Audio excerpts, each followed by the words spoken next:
Hey fellow seekers, I'm Mr. Mythos, and we're back with another episode of Inner Earth Conspiracy Theories. In the remote high desert of northern New Mexico, nestled within the Jicarilla Apache Reservation in the American Southwest, lies the quiet town of Dulce. With less than 3,000 residents and not a single traffic light, Dulce might seem rather unremarkable. However, there are droves of conspiracy theorists who believe there is something big hiding deep beneath the steep, flat-topped mountain overlooking the town, the Archuleta Mesa. That this is the location of a secret 7-story subterranean complex known as Dulce Base, joint operated by the US military and a species of extraterrestrial. For such an extreme claim, there's a host of truly bizarre testimonies from credible witnesses and whistleblowers, including a New Mexico state trooper, a famous CIA pilot, a PhD physicist, and an ex-government explosives engineer. And the locals of Dulce are apt to believe it too.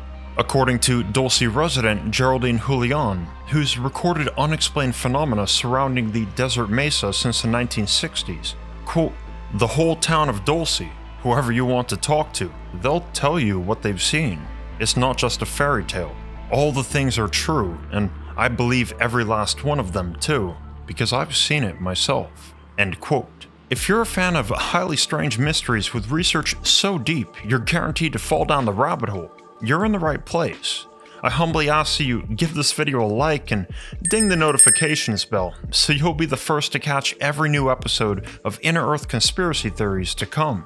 Today we're investigating Dulce Base, a supposed deep underground alien military facility in the remote New Mexico desert, where humans and aliens work side by side on clandestine, disturbing operations. And by the end, you'll be surprised how a seemingly ridiculous story begins to appear convincing. Because while the details are highly strange, so is the evidence. But before we dive in, let's talk about historical accuracy. Whether discussing alleged underground alien bases or documented naval battles, details matter, and that's something I appreciate about our sponsor today, World of Warships. I'm a huge fan of games based on real history, and World of Warships is a free-to-play naval warfare game where you can command hundreds of different destroyers, cruisers, battleships, and aircraft carriers from the 20th century, each painstakingly modeled from their actual blueprints.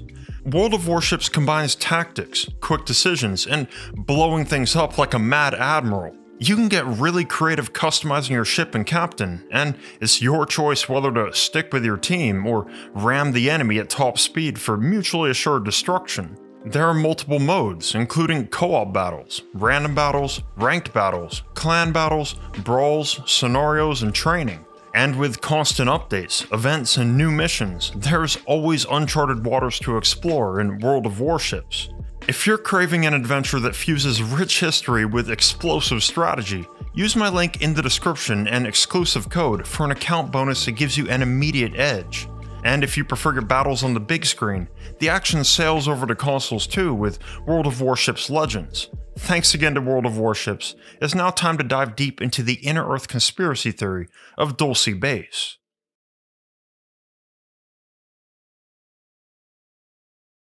From 1973 to 1980, ranchers in Kansas, Nebraska, Colorado, and New Mexico filed thousands of reports with the police, the USDA, the ATF, and the FBI regarding waves of bizarre deaths amongst their cattle. Across these 4 states in 7 years, countless cows and bulls were found lifeless with no signs of struggle, completely drained of their blood, with their ears, eyes, tongue, udders, anus, and sex organs removed with surgical precision. Many of these reports from ranchers also mentioned sightings of black, unmarked helicopters nearby the scene. On top of being utterly disturbing, these livestock mutilations ended up costing American farmers millions of dollars.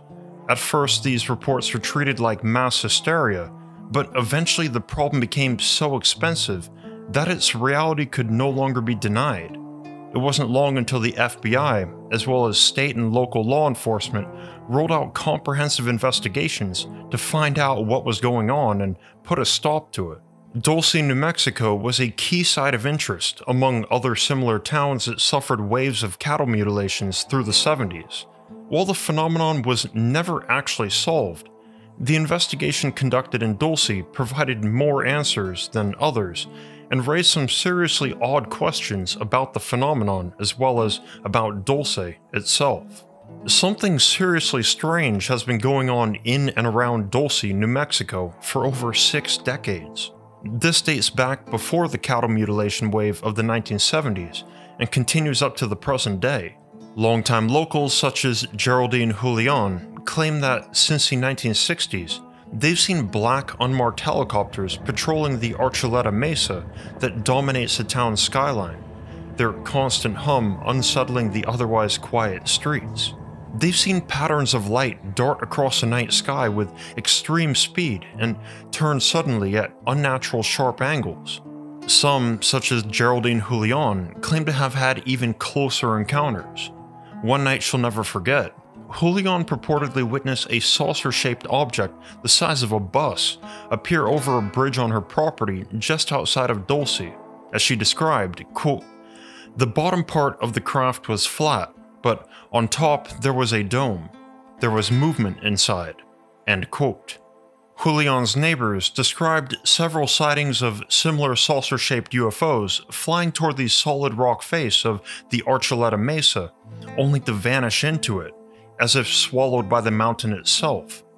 Technically, the true hotspot of strange and paranormal activity in this area isn't actually Dulce, but the Archuleta Mesa, the towering flat-top mountain that overshadows the little town.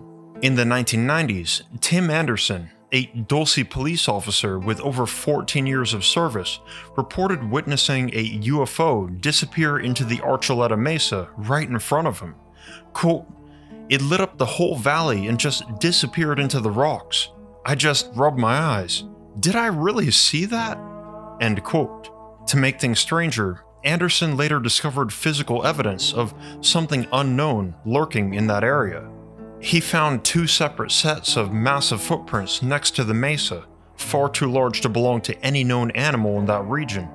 And in 2016, he presented his casts of the prints to the public. Traditionally, especially in native populations, cattle mutilations were thought to be caused by cryptid predators such as the chupacabra, a legendary monster believed to prowl the region. Conversely, most people today associate the phenomenon with UFOs and extraterrestrial activity. However, what the investigation at Dulce found pointed towards something else entirely.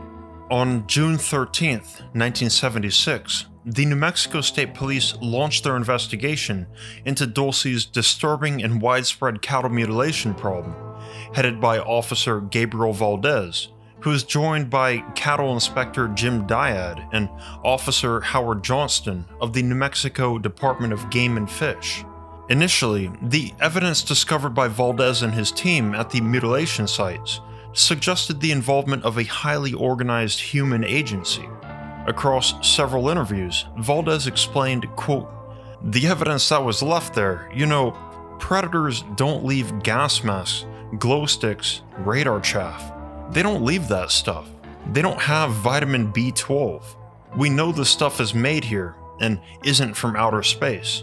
Whoever is doing it is highly sophisticated, and they have a lot of resources. They're well organized." End quote. These human-made items, in combination with the elaborate surgical killings, made Valdez believe that it was likely that the US military was involved in some way, at least with the phenomenon in Dulce. To support this theory further, Valdez's team discovered traces of chlorpromazine, an antipsychotic drug used as a tranquilizer, in the remains of a mutilated bull. According to an official report declassified by the FBI in 2004, quote, "Officer Gabe Valdez is very adamant in his opinion that these mutilations are the work of the US government, and that it is some clandestine operation, either by the CIA or the Department of Energy, and, in all probability, is connected with some type of research into biological warfare." End quote. Their investigation came to a head, however, in a way none of them could have ever expected. Valdez's theories dramatically evolved the day they came across something on the desert ground, completely inexplicable and definitely not human. The state trooper and his team were investigating recent cattle mutilations in the desert some 40 miles east of Dulce when they spotted a black, silent, sophisticated aircraft in the sky above, flying in the direction of the Archuleta Mesa. While they'd witnessed black helicopters around cattle mutilation sites before, this craft was completely different. It resembled a hot air balloon with a dark, obsidian-like surface. It was dead silent, and though it moved with an unnatural stillness, it was moving very quickly. Following the craft's trajectory, Valdez and his team rushed toward its origin and arrived at a scene of profound disturbance. Quote, "We could tell where the aircraft came through. They didn't do the whole process of typical cattle mutilation, and they left a fetus inside the animal. No, not a cow fetus. It looked like a human, a monkey, and a frog. It didn't have any bones in the head. It was all full of water." End quote. From the side of it, Gabriel Valdez believed that the cow was being used as, in his words, an incubation chamber for a cloned creature. While some of Valdez's documentation has been declassified, to this day much of it remains unavailable to the public, including the crucial photographs he and his team took of the hybrid fetus in the desert. That said, Valdez's credibility remained high throughout his career, becoming known as New Mexico's, quote, "chief information source on livestock mutilations, having worked on 32 cases in about 3 years." End quote. Valdez was decorated with the Officer of the Year award for his investigation and continued to serve as a state trooper for 13 more years. On April 20th, 1979, the New Mexico Senator and former NASA astronaut Harrison Schmitt called a meeting with law enforcement, veterinary experts, and other interested parties to discuss the continued issue of cattle mutilation across the state. At this meeting, Senator Schmitt called upon State Trooper Gabriel Valdez to present his findings to the 80 attendees, and he did. The implications of Valdez's investigation were far-reaching, particularly this later evidence he and his team discovered. In an interview with Open Minds Radio, the state trooper revealed that afterward he discovered several listening devices planted throughout his own home, suggesting that he was being surveilled by an unknown powerful entity. This meeting hosted by the senator appeared to be a sort of catalyst event, not only for Gabriel Valdez, but also for another attendee, a man named Paul Bennewitz. After Valdez presented his findings to the audience, he was approached by Bennewitz, who handed Valdez a Thunder Scientific Labs business card, urging him to stay in contact. Valdez and Bennewitz held opposing views on the source of the cattle mutilations in Dulce. Valdez maintained his suspicion of government involvement, while Bennewitz was convinced of extraterrestrial intervention. Despite this, Valdez developed a professional respect for Bennewitz and even contacted him for assistance in a few police cases a year later. And 1 year after that, Paul Bennewitz would become perhaps the first to publicly allege the existence of a deep underground military base beneath Dulce. As State Trooper Gabriel Valdez's son, Greg Valdez, would later state, quote, "Paul Bennewitz is the key to the whole Dulce story." End quote. Paul Bennewitz was not just your average armchair conspiracy theorist. He was a successful Albuquerque businessman with a PhD in physics. And when he wasn't running his company, Thunder Scientific Labs, he spent his off time hunting evidence of alien activity in hotspots across New Mexico. It seems clear that the tale of the deep underground military base beneath Dulce started with him. In the late 1970s, Bennewitz began observing unidentified objects flying near his home in Albuquerque, New Mexico, which happened to be adjacent to the Monzano storage area, the largest underground nuclear storage facility in the US. For this reason, many theorize that he wasn't witnessing extraterrestrial UFOs, but instead classified test flights of experimental government UAVs, or unmanned aerial vehicles, remotely controlled from the ground. Regardless of the truth, the physicists eventually tracked the flights of these crafts to Albuquerque's Kirtland Air Force Base and began to shift his attention to anything unusual happening there. One night, he filmed unidentified glowing lights moving in erratic patterns over the base before disappearing. It was this recording that prompted the physicists to attend the public meeting on cattle mutilations hosted by Senator Schmidt. Upon meeting Gabriel Valdez there, though, Bennewitz decided to redirect his attention toward Dulce, monitoring the small town for anything out of the ordinary. A large part of Bennewitz's research involved monitoring sensitive radio equipment, making use of an expensive professional toolset of wideband radio receivers, directional antennas, oscilloscopes and spectrum analyzers, tape recorders, and custom-built equipment, all of which he had set up in his home in Albuquerque. In early 1980, Bennewitz first intercepted unusual electronic signals coming out of Dulce, which made no sense for the setting, given that the town was so small and remote, with a sparse population and very limited infrastructure. As he attempted to hone in on the source, he realized that the signals were actually coming from the Archuleta Mesa that towered over the town, or more specifically, from beneath the mesa, deep underground.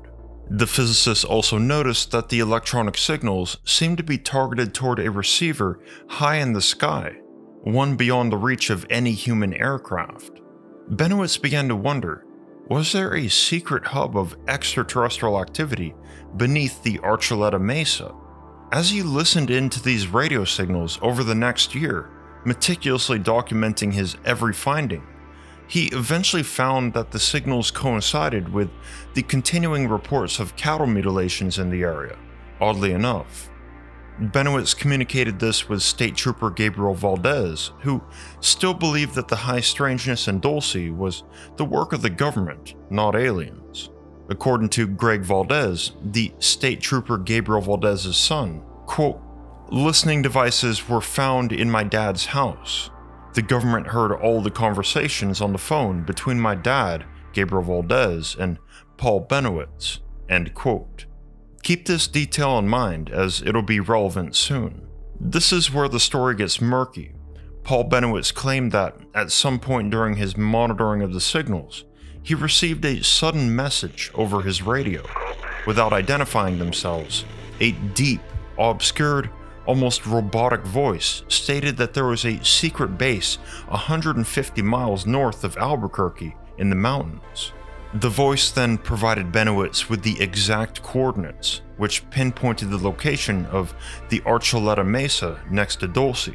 Over the following weeks, the physicists received more messages over radio from this mysterious contact, who only relayed information and never answered his questions. He was given further details about the base and its operations, including the involvement of both extraterrestrial beings and humans, many of who lived at the facility permanently. He was told of the horrors of the experiments being conducted there. The contact never identified themselves beyond strongly implying that they were military personnel with first-hand knowledge of Dulce Base. By early 1981, Paul Bennewitz had grown concerned enough to begin writing to officials at Kirtland Air Force Base, describing these signals from Dulce, the unexplained lights he'd recorded around the mesa, and the troubling information he'd received from his contact. The physicist expressed his genuine fear that an alien race was seizing control of the base, and that the situation was already dire and that immediate action was needed. Interestingly, these letters led to Bennewitz being invited to 2 flight command briefings at the Air Force Base. In Bennewitz's correspondence with his fellow researchers, he described being escorted personally by base security head Colonel Ernest Edwards for these meetings. As Bennewitz described, initially Colonel Edwards seemed interested in investigating the physicist's concerns. However, it soon became clear that Edwards wasn't interested in helping him. He was trying to determine precisely what Paul Bennewitz had observed and where. When Bennewitz realized this, he quickly severed all contact with Kirtland Air Force Base. On December 2nd, 1981, the physicist wrote a letter to a Captain Harris, Assistant Chief of Staff for Air Force Intelligence at the Pentagon. Quote, "I did at the outset give 2 flight command briefings here at Kirtland with all of the wing command present. I gave freely of information in the form of data and official military wing command briefings because of a deep concern for the safety of my nation. Yet Air Force Intelligence chose to place me under electronic and personal surveillance, in addition to phone taps on all lines. Let it stand that, in spite of this previous and continuing unjustifiable harassment, I am trying one last time because of my total concern. Captain, we have a serious problem here." Copies of this letter report, along with other data, have been distributed to key individuals in the event of my demise. End quote. On December 2nd, 1981, Bennewitz wrote another letter to his state senators, Pete Domenici and Harrison Schmitt, this time forwarding a copy directly to the US President Ronald Reagan. The following are the contents of his letter. Quote, "I am very concerned that the President has not been totally advised of the situation and have forwarded a copy to him. The facts I gave to Captain Harris, Assistant Chief of Staff for Air Force Intelligence at the Pentagon, are simple and straightforward as follows. 1. I knew the location of the alien bases in northern New Mexico, in the center of the Jicarilla Apache Reservation, 4.5 miles northwest of Dulce, New Mexico. 2. I know that someone in the military made a deal with the aliens several years ago, giving the Indian land, cattle, etc., an apparent assurance of safety to the alien in trade for technology in the form of an atomic-powered ship, at the same time establishing an extensive US base alongside to test the ship. 3. That sometime late 1979 or first of 1980, an argument ensued over weapons and the military abandoned, the final circumstance of the men unknown. 4. That I had very high-resolution official NASA U-2 color infrared photos, in addition to low-level and ground photos showing the base in total detail, photos obtained legitimately through University of New Mexico. 5. The ship design traded for is over 30 years behind the alien technology." End quote. Paul Bennewitz never received a response. At this point, he decided to send his findings directly to the media. By 1983, his claims had appeared throughout the popular press. Again and again, Bennewitz referred to a violent conflict at Dulce Base in 1979 that led to the US military losing control of the base and its operations. He described the base as a 7-story subterranean compound.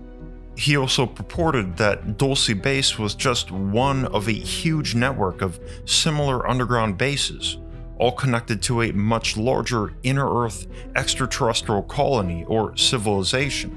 Finally, he claimed to have obtained evidence of these inner-Earth beings controlling specific humans on the surface using electronic devices. From here, the story of Paul Bennewitz takes a significantly darker turn. The following is not speculative. The fact is that on December 29th and 30th, 1981, a strangely cruel plot was launched by the US Air Force Office of Special Investigations to literally brainwash Paul Bennewitz. They not only aimed to mislead and discredit him, but also psychologically destroy him. 2 government disinformation agents have independently and publicly confessed to feeding Paul Bennewitz with disinformation. The first was Richard C. Doty, a special agent of the US Air Force Office of Special Investigations and the brains of the operation. The second was William L. Moore, a once prominent ufologist who wrote books in the 70s, such as the Roswell Incident and the Philadelphia Experiment. As Moore's career was in decline, he turned to the dark side when Doty recruited him as an ideal agent of UFO disinformation. If you search their names online, you can find their full confessions. There's even a book and movie about it called Mirage Men, and if you're interested, I've got these linked below in the video description. Now, the reason why they did it apparently had nothing to do with Dulce Base itself. It went back to the flying lights Paul Bennewitz witnessed above Kirtland Air Force Base and his 2 meetings with the officials there. Richard Doty explained that his superiors instructed him to make Bennewitz believe that what he saw was extraterrestrial because Bennewitz had actually recorded video of secret Air Force projects. According to Doty, the Air Force wanted to completely discredit the physicist so that no one would figure out the truth. First, Doty had Moore feed Bennewitz with pure misinformation and hoaxed documents regarding Dulce Base. They intended the physicist to repeat this nonsense publicly, which he did. It's unclear exactly what this information was, so it makes it difficult to trust anything Bennewitz published after 1982. One example would be his paper from 1988, titled Project Beta, which provided a detailed layout of the base and explained exactly how it could be infiltrated in order to stop the cruel experiments being carried out there. Doty and Moore went even further than this. They wanted to keep drawing the physicist's attention away from Kirtland Air Force Base, so they focused him solely on Dulce, going as far as to install fake air shafts on the Archuleta Mesa for Bennewitz to discover and think that they were connected to an underground base below. According to Moore, as the years passed, it became clear to him and Doty that they needed to finish the job once and for all. To do this, they intended to push Bennewitz over the edge, both physically and psychologically. One of the most effective ways to lose touch with reality is when one's concept of their immediate environment begins to shift. Doty admitted that the two broke into Bennewitz's house and office on many occasions, despite this being entirely illegal. Moore described how he and Doty would enter Bennewitz's home and move the furniture around slowly over the course of months to literally drive him insane. As the years wore on, Bennewitz's mental state deteriorated severely. The relentless stress of his investigations into Dulce Base, coupled with the government's manipulations, drove him to paranoia and isolation. Bennewitz became a prisoner in his own home, convinced that he was being targeted by the very forces he was investigating. The researcher Leslie Gunter wrote a report on what happened to Bennewitz. Quote, "In 1988, after 8 years of constant stress and lack of sleep, Paul Bennewitz had to be taken to a mental hospital. His paranoia had reached an all-time high and he had pretty much barricaded himself in his home. He was hardly eating or sleeping and was sure aliens were coming into his home late at night and injecting him with strange chemicals." End quote. Paul Bennewitz would be committed on 3 separate occasions to a mental health facility and treated for severe delusional paranoia. Was he truly onto something, or was he a victim of his own imagination? Was Dulce Base a real place, or a figment of his own troubled mind? By the end, Bennewitz was convinced that aliens had implanted mind control technology in him and were injecting him with chemicals during the night. He showed others the needle marks on his body from the alleged alien injections, but it could never be determined whether the marks were self-inflicted or were in fact made by someone else injecting him with something. Neither Doty nor Moore admitted to going this far. Sadly, even after Doty and Moore stopped their disinformation campaign, Bennewitz would never fully recover, nor get closure for what happened to him. However, considering the fact that the disinformation campaign began after Bennewitz came to his original discovery, the case for Dulce Base still stands. As for Dulce Base, an unlikely person would be next to pick up the torch. This would be the renowned CIA pilot turned whistleblower, John Lear, a figure whose background was just as extraordinary as the claims he was about to make. John Lear was born in 1942, the son of William P. Lear, the legendary inventor and founder of Learjet.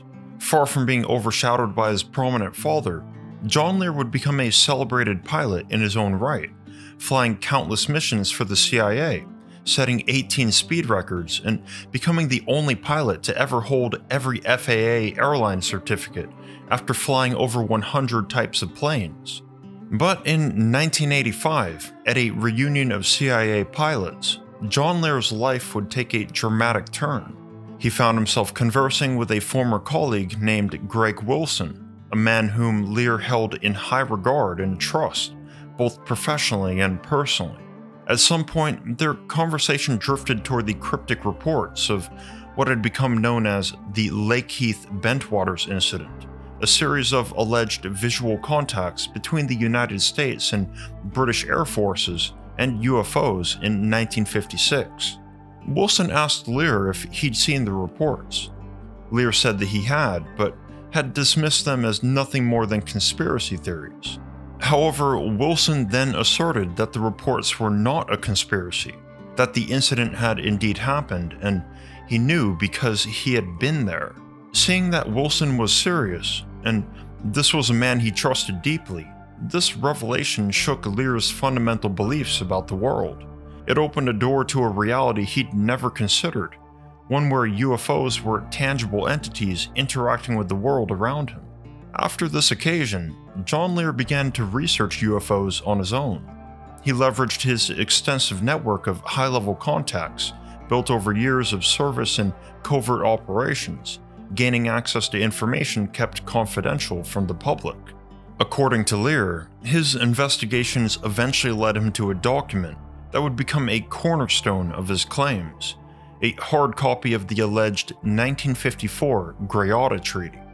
The Greada Treaty, according to Lear and other conspiracy theorists, was a pact made between President Dwight D. Eisenhower and an extraterrestrial race. This treaty is important for understanding the conspiracy of Dulce Base on a deeper level, as it helps explain the alleged collaboration between humans and aliens, and these supposed experiments that might have resulted in much of the high strangeness witnessed around Dulce. According to various accounts, President Dwight D. Eisenhower scheduled a meeting with extraterrestrial representatives at an Air Force base in New Mexico in February of 1954. There, Eisenhower allegedly disregarded the Constitution by signing a treaty with extraterrestrials, the Greada Treaty.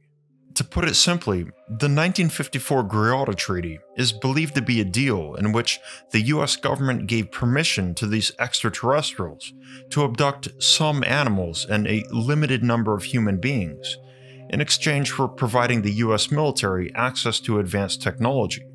Historically, this would suggest that the technological advancements that propelled the United States to the forefront of global power during the Cold War were not entirely homegrown, but instead the result of extraterrestrial intervention.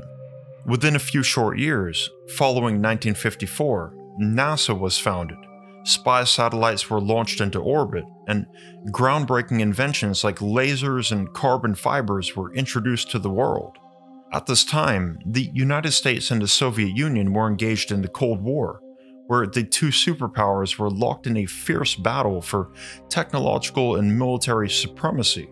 So it's not hard to see how something like the Greada Treaty would have provided the United States a shortcut to acquiring advanced technology and securing their dominance on the world stage.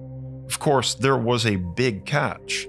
The extraterrestrials would be allowed to abduct a limited number of humans and animals in the country, and experiment on them within the confines of deep underground military bases.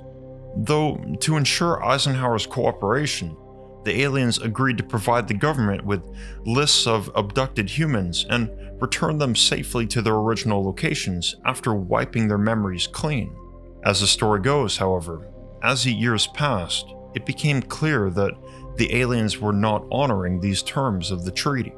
They were abducting more animals and many more people than agreed upon, and some of the abductees ended up dead. If this treaty was indeed real, it suggests that the government has been actively collaborating with extraterrestrials at the expense of its own citizens. This would indicate a vast history and reality hidden from nearly all of the world, with potentially dire consequences for humanity. John Lear's claims about the Greada Treaty were shocking to say the least, especially given his credibility. However, Lear was not done. In the following years, he discovered something that would send tremors through the conspiracy community and add even more sinister layers to the mystery of Dulce Base. In 1990, John Lear revealed that he had received 4 independent confirmations about a secret underground base run jointly by the CIA and extraterrestrials. The location, Dulce, New Mexico. Lear gave a thorough description of the internal layout and operations of the base. Interestingly, many of Lear's claims lend credence to the findings of both Paul Bennewitz and Gabriel Valdez. The former pilot described a sprawling 7-story complex extending over 2 miles deep beneath the surface of the Archuleta Mesa. Various diagrams and speculative illustrations exist, depicting a labyrinth network of these supposed 7 levels and their tunnel offshoots, each dedicated to increasingly exotic and sinister experiments such as advanced mind control, psychotronic warfare weapons development, and genetic engineering. According to John Lear and other whistleblowers, as one descends deeper into Dulce Base, the military presence is said to become increasingly heavy, and the operations progressively more extreme and horrifying. Each level, he said, was dedicated to a specific purpose. The upper levels allegedly house administrative offices and secure entry points, while the lower levels dive into exotic research and experimentation, from mind-controlling humans to genetic experiments resulting in human-alien hybrids. In Lear's own words, these experiments included, quote, insertion of a tiny probe about 3 millimeters in size into the brain for monitoring and programming purposes, as well as genetic crossbreeding between the aliens and humans, end quote. Lear claimed that levels 5 and below are occupied entirely by extraterrestrial personnel and contain technologies completely alien to this planet. Some diagrams depict these levels containing housing for gray and reptilian aliens. Reports from alleged employees claim that the 6th floor, the so-called Nightmare Hall, is solely dedicated to human experimentation, so torturous that their screams never stop echoing across the halls. Floor 7, or whatever the deepest floor may be, supposedly connects to an extensive cave system that connects to other inner Earth locations. Intriguingly, Lear also learned that the extraterrestrials, quote, have a genetic disorder in that their digestive system is atrophied and not functional. In order to sustain themselves, they use an enzyme or hormonal secretion obtained from the tongues and throats of cows or humans, end quote. This provides an explanation for the cattle mutilations that had plagued the Dulce area, a gruesome picture of extraterrestrials preying on both animals and humans, harvesting their bodily fluids for sustenance. We'll consider this theory in more depth soon. With John Lear's revelations finally out in the public sphere, this opened the doors for a new voice, arguably the most infamous whistleblower to truly blow the lid on Dulce. The remainder of our investigation will be focused on him. This was Phil Schneider, an ex-government explosives engineer who claimed to have had first-hand contact with the extraterrestrials living in Dulce Base, an encounter which practically cost him his life.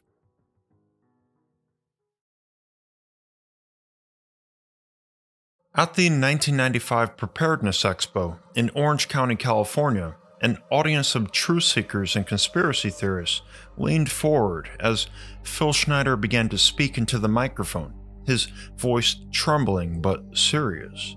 Schneider introduced himself as a geologist and explosives engineer formerly employed by the US government for covert construction projects, requiring a high-level security clearance. He claimed to have helped construct, in his words, a secret underground base in Dulce in August of 1979. As fate would have it, this project would end in terrible disaster. Schneider said that he was one of only 3 survivors, raising his left hand to the crowd to reveal several missing fingers. Schneider's story takes us to August 1979. As a geologist and explosives expert, Schneider was part of a team of 69 people working for the United States government on the expansion of an underground military base near the small town of Dulce, New Mexico. They had gathered at the far side of the Archuleta Mesa, hidden from the view of the town, preparing their state-of-the-art drilling equipment and explosive charges. From the moment he arrived, Schneider was suspicious of the project, specifically what the higher-ups might have excluded from their briefing.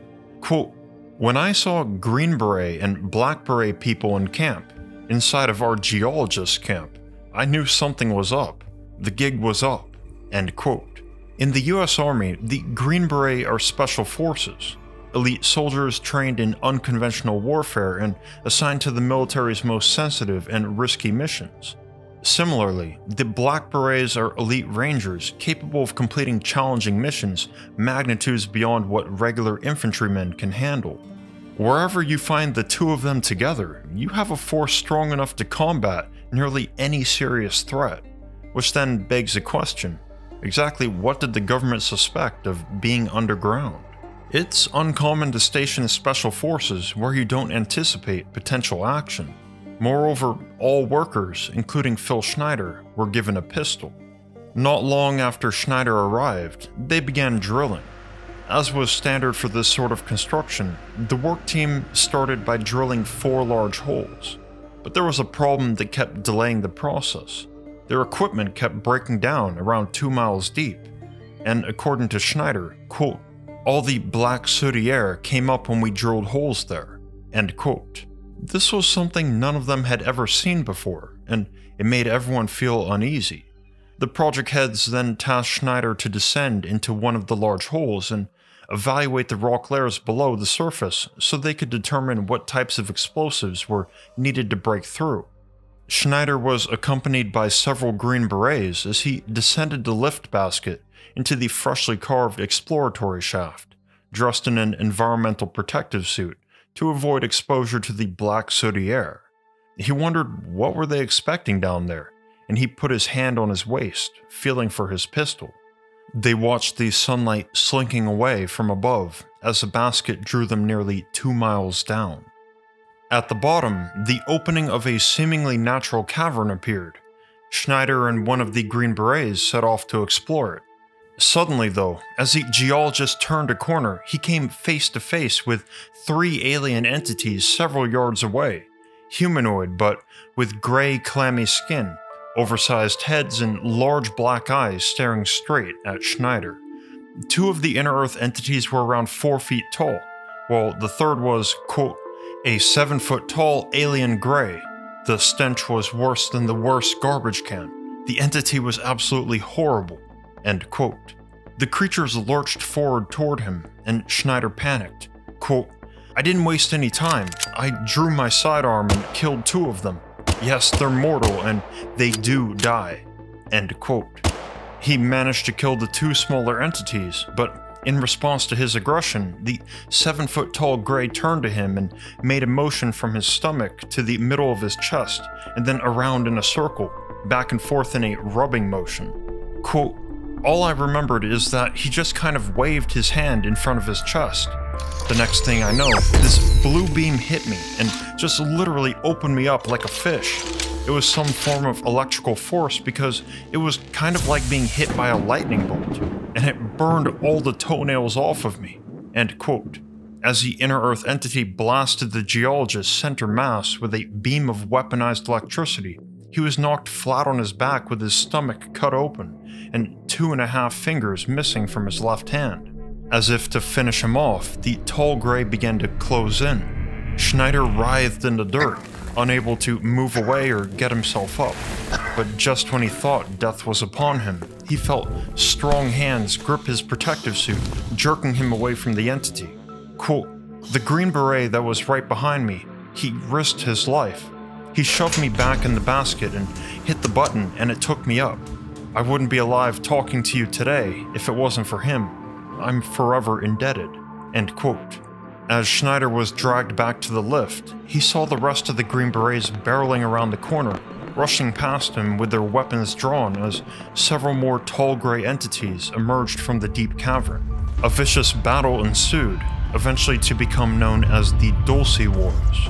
Death was all around him.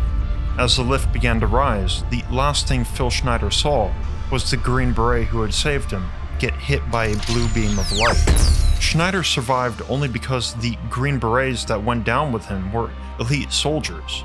So with this fact in mind, the staggering casualty report Schneider provided of the battle states that 66 people in total, more than half being Green and Black Beret service members, lost their lives during the resulting firefight, alongside an unknown number of aliens. Only 3 survivors made it out, Schneider being one of them.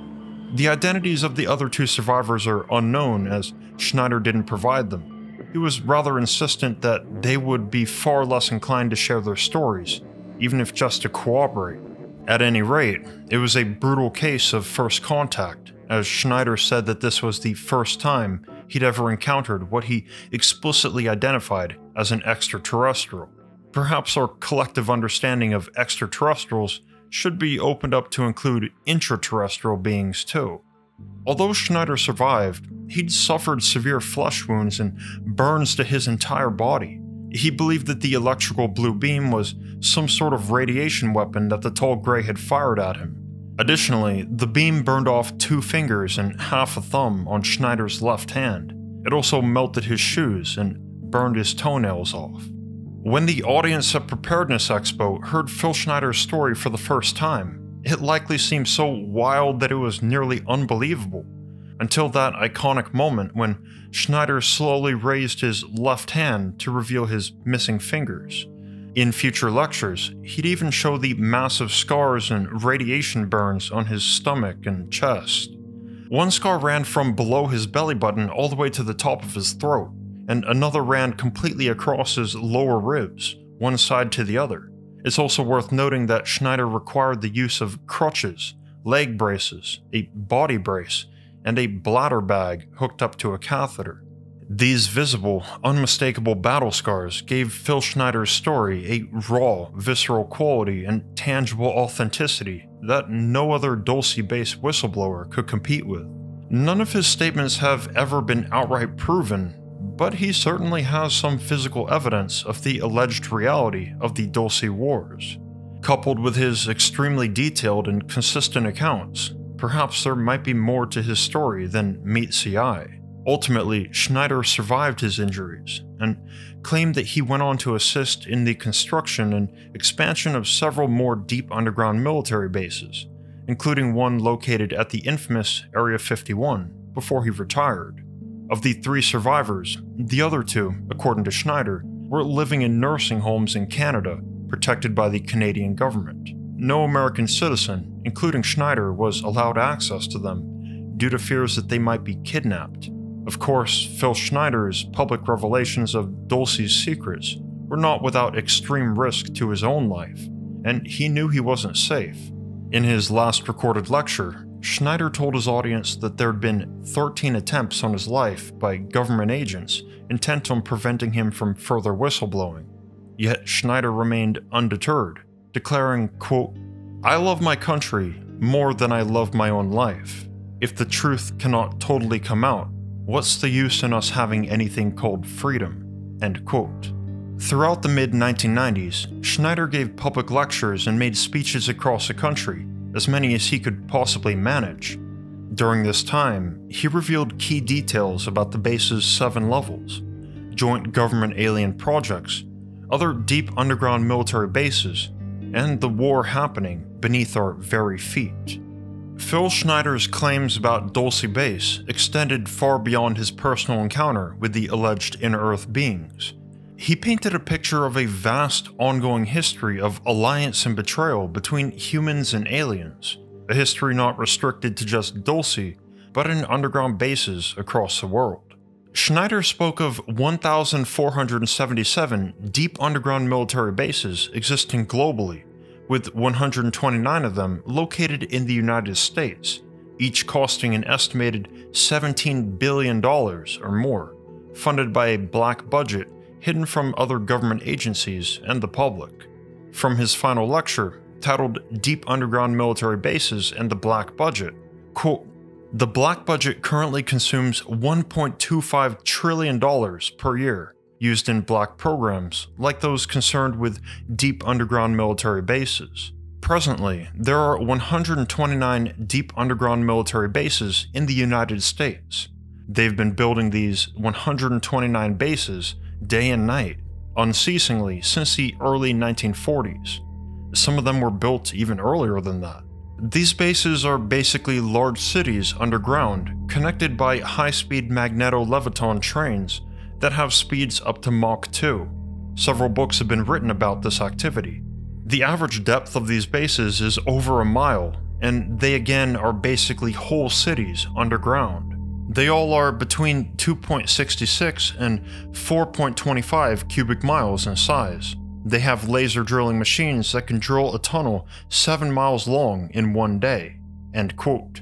In an interview with the Epoch Times, Phil Schneider confirmed that not all operations in these places are going as intended.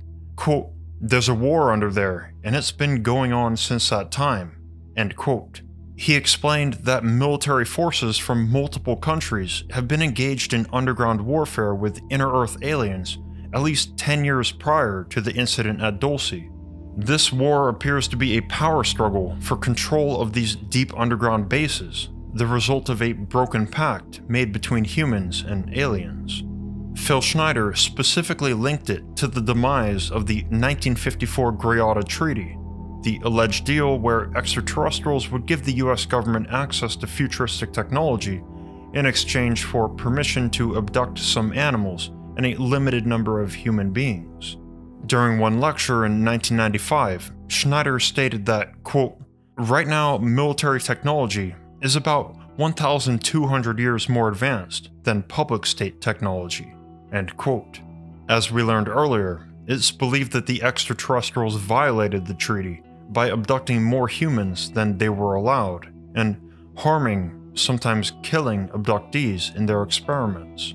Such an unresolved violation would quickly end up in an expensive and violent conflict. Schneider provided some interesting potential evidence for an attack on extraterrestrials beneath Dulce. He pointed toward a confirmed and rather bizarre government project from 1967, codenamed Project Gas Buggy, which involved a massive underground nuclear explosion equivalent to 29 kilotons of TNT detonated deep inside of a high plateau area just 25 miles south of Dulce. The officially stated purpose of Project Gas Buggy was to release natural gas from deep underground.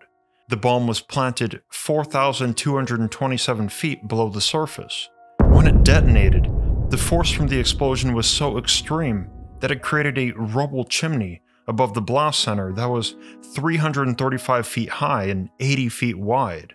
In 1978, a marker monument was installed at the surface ground point zero, providing a basic explanation of Project Gas Buggy and a warning that no drilling or digging is allowed in the area without permission from the federal government. One of the lesser-known facts about Project Gas Buggy is that the huge nuclear explosion created deep and huge underground caverns and extensive tunnels all over the area. Some theorize that these caverns and tunnels became the foundation for deep underground military bases like Dulce. However, Schneider's assertion was that Project Gas Buggy and many similar underground nuclear tests were instead acts of warfare. Quote, "A lot of the early nuclear tests were actually attacks against underground and underwater alien bases." End quote. Returning to the history of the Greada Treaty, a crucial question is raised. Why are aliens so keen to abduct and experiment on animals and humans? And why did they feel pressured enough to break the terms of the pact, abducting more than they were allowed and conducting dangerous and even deadly experiments? The extraterrestrials must have had a reason or motivation for this. During his lectures, Schneider discussed the alien agenda at length.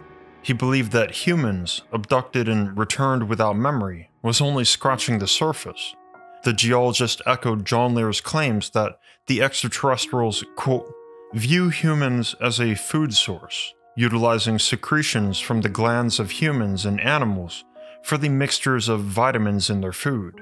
End quote. However, Schneider went further than Lear.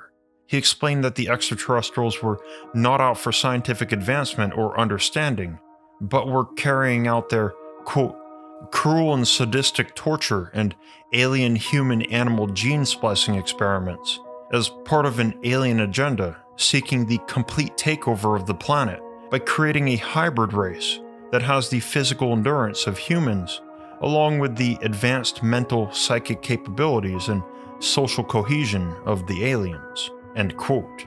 In simple terms, the extraterrestrials not only intended to consume humans for nourishment, but to replace the human race entirely. According to Schneider, Dulce Base was just one such deep underground base commandeered by aliens to conduct these types of experiments and pursue this agenda. Countless others suffered the same fate. And conveniently, these deep underground bases were all supposed to connect to one another by a vast high-speed subterranean transportation network. Schneider estimated that this transportation network had been used by aliens to abduct nearly 7 million humans since the Greada Treaty was first signed in 1954. Phil Schneider used to begin all his lectures with the same ominous warning, quote, "If they ever say you will know I was murdered," end quote. Schneider was never shy about letting his audience, friends, and family know that the US government was actively trying to silence him, and had already made several attempts on his life since he began speaking publicly about Dulce Base. He even borrowed a 9mm handgun from a friend, and began carrying it with him at all times for protection. He frequently and openly stated that he was a marked man.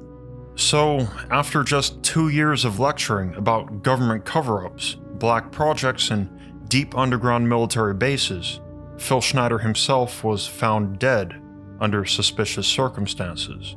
On January 17th, 1996, Phil Schneider's body was found in his apartment in Wilsonville, Oregon, several days after he had passed away. His corpse was discovered in an unusual position. His feet were under his bed, his body laid on the floor, hands by his side, and his head was propped up in his wheelchair seat at an odd angle. Blood was found below his wheelchair on the floor, but inexplicably, there was no blood on the wheelchair itself.